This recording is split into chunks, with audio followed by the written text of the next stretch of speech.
Assalamualaikum warahmatullahi wabarakatuh. Baiklah, di sini saya akan menjelaskan ITS perekonomian Indonesia.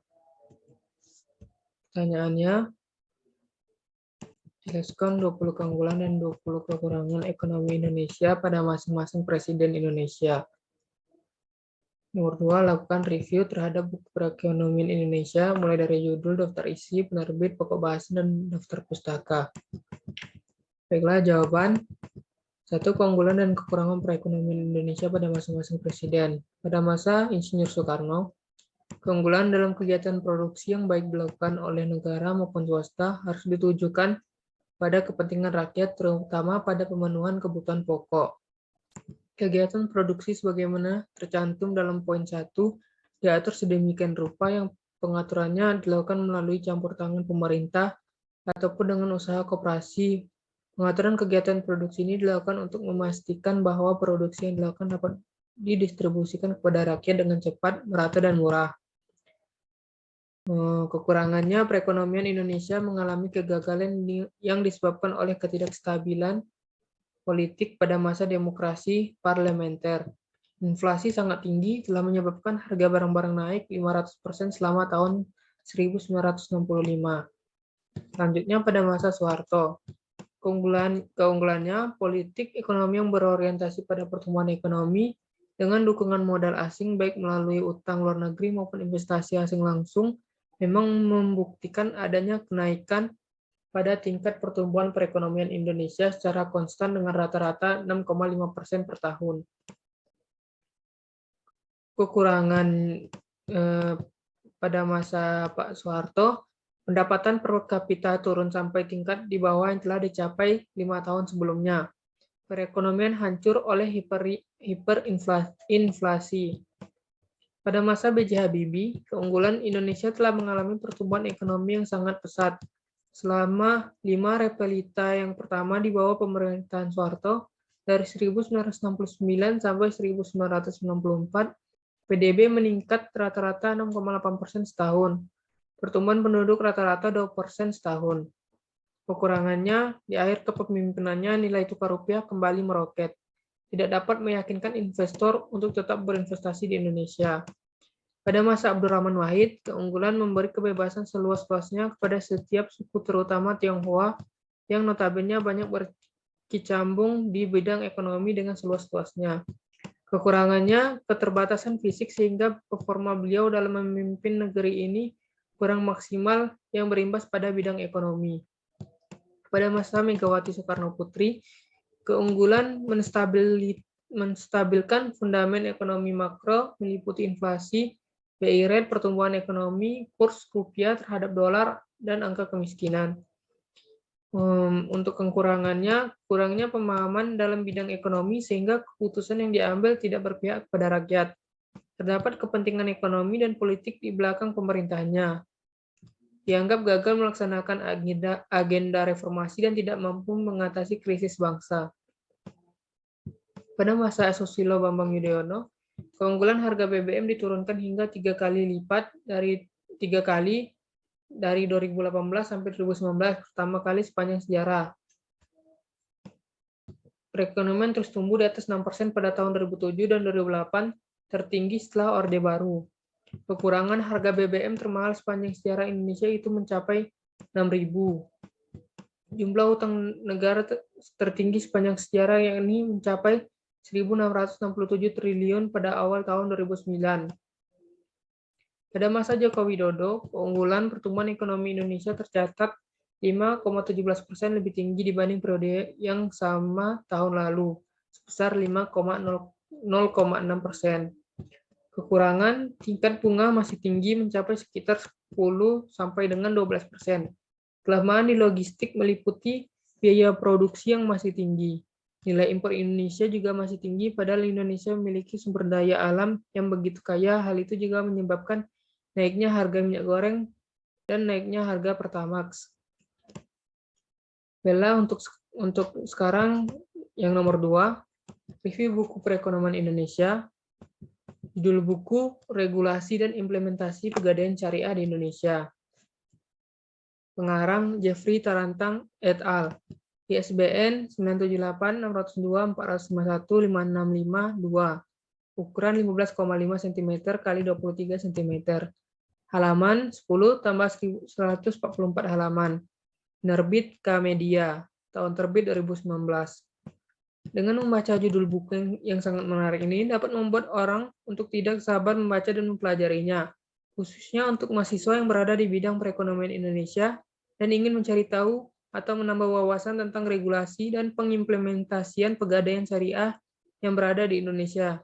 Dari judul buku sudah tergambar isi buku, tentunya secara garis besar tentang pegadaian syariah pada Indonesia. Dari daftar isi sudah tersusun secara sistematis yang sedemikian rupa sehingga memudahkan pembaca untuk membaca serta mempelajari per bab dan pemateri buku ini.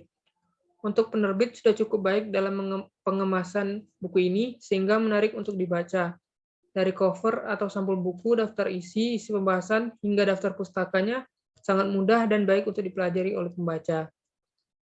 Pokok pembahasan yang ada dalam buku ini, pada bab pertama, membahas tentang pegadaian syariah yang dimana mencakup potensi bisnis syariah di Indonesia, sejarah pegadaian syariah, visi dan misi pegadaian syariah, akad gadai syariah, serta definisi pegadaian syariah itu sendiri.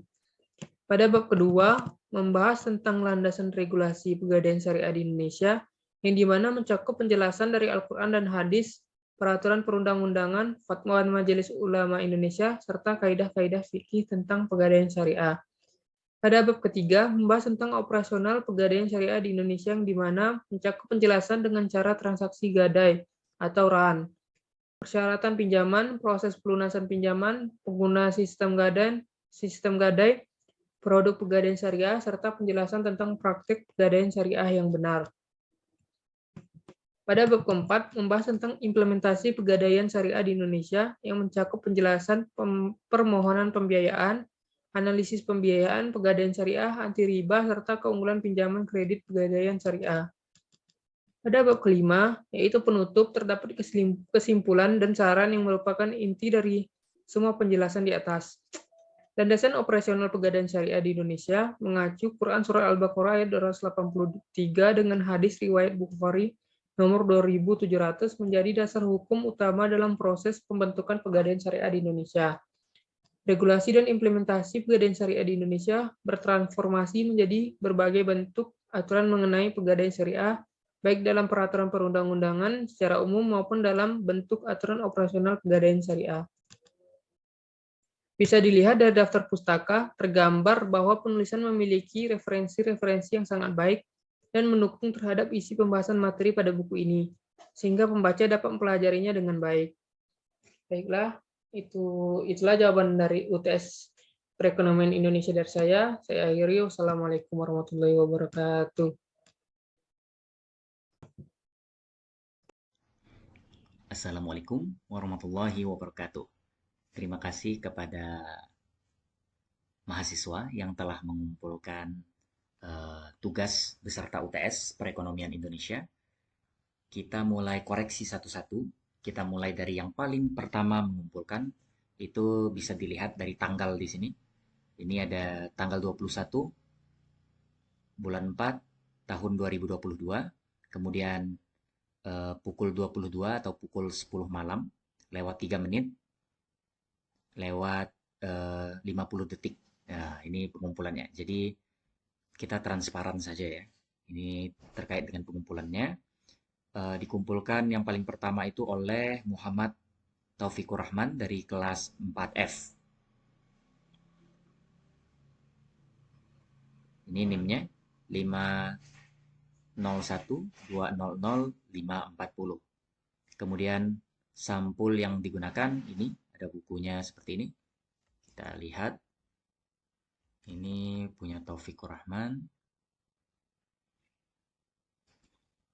Oke. Pegadaian syariah di Indonesia, regulasi dan implementasi. Bukunya sangat bagus ini ya. Tugasnya sangat bagus. Taufikur Rahman. Kemudian kita lihat daftar isinya. Ini daftar isi dari buku tersebut. Ini tidak ditemukan karena filenya banyak ya. Ini ada file. Kita pisahkan dulu. Ini file yang pertama. Daftar isi yang pertama seperti ini. Taufikur Rahman bukunya. Jadi Pegadaian Syariah halamannya seperti ini. Ini untuk daftar isi yang pertama. Kemudian untuk daftar isi yang kedua ada ini. Ada ini halaman pertama. Ini halaman kedua daftar isinya. Nanti ini halaman ketiga.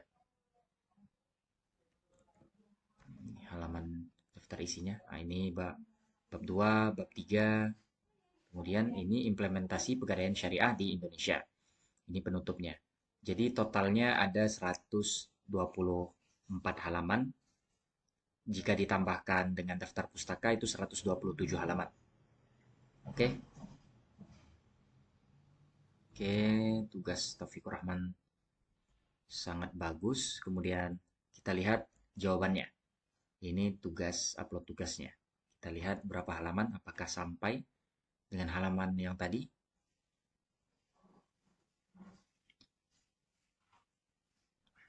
Berapa halaman? Implementasi. Oke, ada 158 halaman. Kita coba cek apakah tugasnya sesuai dengan standar. Tugasnya gampang ya, menyalin isi buku. Kita lihat apakah sama persis atau tidak. Download Taufikur Rahman. Kita cek. Tadi ada berapa halaman?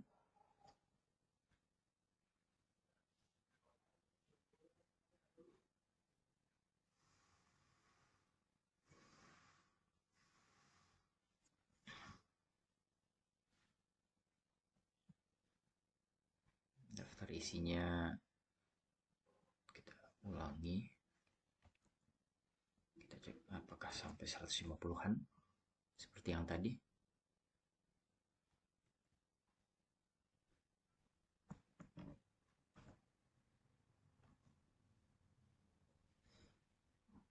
Totalnya 127 ya. Tapi yang ditulis sampai 162. Mungkin ada yang berlebih. Itu sangat bagus. Oke. Jadi tips dan triknya untuk tugasnya yang kemarin itu sebenarnya menggunakan aplikasi ya. Itu tugas yang paling simpelnya. Aplikasi yang digunakan misalkan seperti ini. Ada aplikasi misalkan yang bisa mengubah dari teks, dari foto menjadi teks. Itu digunakan kalau buku yang kita gunakan adalah buku cetak. Itu kalau buku cetak otomatis kita harus foto satu-satu per halaman. Kemudian dari foto tersebut diubah ke teks. Itu banyak aplikasinya di internet. Coba kita lihat ya.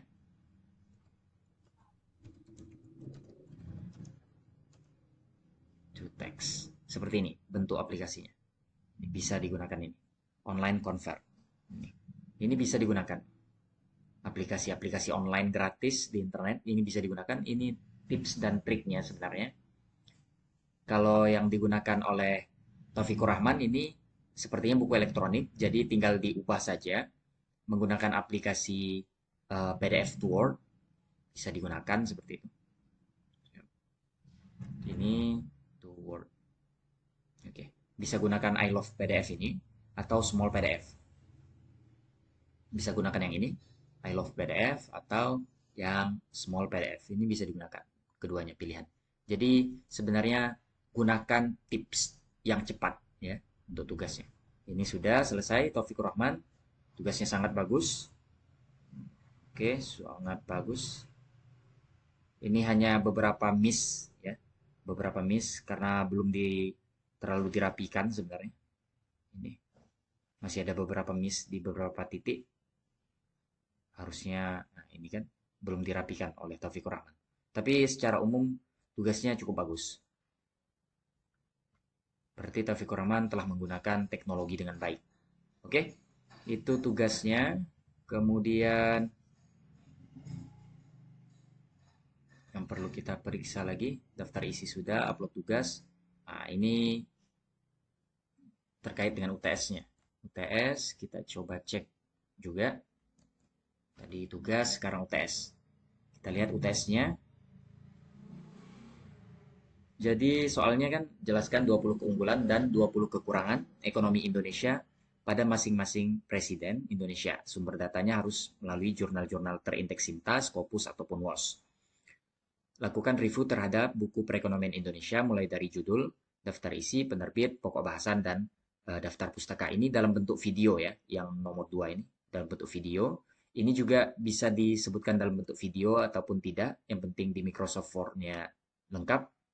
Disebutkan juga jurnalnya, nama jurnalnya, penulisnya ini harus disebutkan karena ini harus sumber data harus menggunakan jurnal-jurnal terindeks.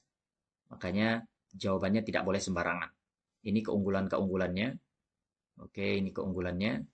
Misalkan di zaman Soekarno, keunggulannya bagaimana? Kegiatan produksi harus dilakukan kepentingan rakyat, misalkan. Oke, jawabannya sudah bagus. Kita lihat sumbernya dari mana. Kalau tidak ada sumber, otomatis tidak bisa dipertanggungjawabkan. Terkait dengan jawabannya tidak bisa dipertanggungjawabkan kalau tidak menggunakan sumber. Oke, berhubung ini tidak ada sumbernya, jadi otomatis nilainya juga tidak sempurna karena kita harus menjawab berdasarkan bukti-bukti yang nyata karena harus ada sumber jurnalnya. Permintaan jangan asal mengambil dari blogspot itu ya, dari artikel-artikel bebas. Jadi tidak ada sumber jurnalnya.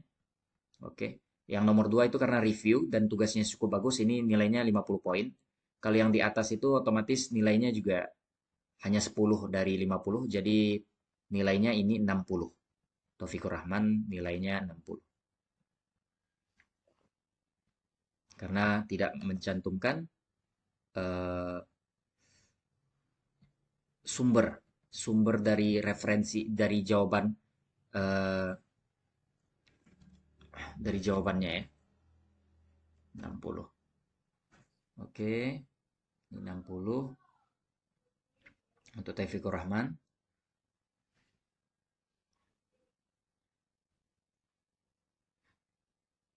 UTS-nya 60 ya, nilai UTS. UTS-nya 60. Kalau tugasnya 100. Tugasnya 100. Tapi nanti saya cocokkan dengan data yang kemarin. Karena ada mahasiswa yang hanya mengumpulkan satu buku, ada yang 2 buku, bahkan ada yang 3 buku. Nanti kita cocokkan. Ini UTS-nya mendapatkan nilai 60. Kalau tugasnya akan saya periksa satu persatu. Kebetulan Taufikur Rahman, mungkin bukunya satu. Kalau bukunya satu, otomatis dia dapat 100. Tapi kalau tugasnya 100. Kalau dia harus mengumpulkan 2 atau 3, maka otomatis nilainya dibagi menjadi 3. Sesuaikan nanti dengan data yang ada ya. Nanti saya sesuaikan.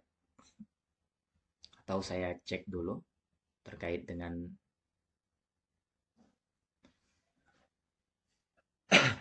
data yang ada.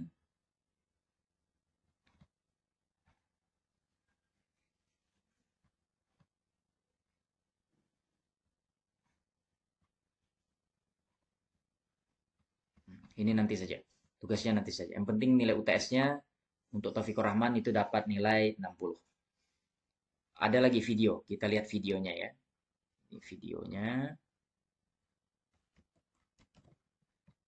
Kita cek apakah benar videonya berdasarkan format yang benar menggunakan komputer dan menggunakan Camtasia atau Zoom, perekam layar lainnya. Kita cek. Assalamualaikum warahmatullahi wabarakatuh. Oke. Satu keunggulan dan kekurangan sedemikian rupa politik pada masa asing baik melalui utang pada masa Pak B.J. Habibie, keunggulan Indonesia. Oke. Videonya sudah sangat bagus. Taufikur Rahman menggunakan Zoom untuk aplikasinya itu sudah sangat bagus. Jadi mungkin dinaikkan jadi 70. 70 sudah cukup. Nanti akan ada mungkin tugas khusus untuk Taufikur Rahman agar mendapatkan nilai UTS-nya 100. Ya, bagi yang memenuhi syarat atau nanti mungkin ada remedialnya. Nanti kita lihat 70. 20 poin untuk nomor 1. Karena nomor 1 itu harus hati-hati ya. Jangan asal menuliskan keunggulan dan kekurangan masing-masing presiden. Karena nanti banyak pendukungnya yang ribut kalau tidak berdasarkan hal yang ilmiah. Ini 70 poinnya. Terima kasih Taufikur Rahman. Kita lanjut ke sesi berikutnya atau orang berikutnya.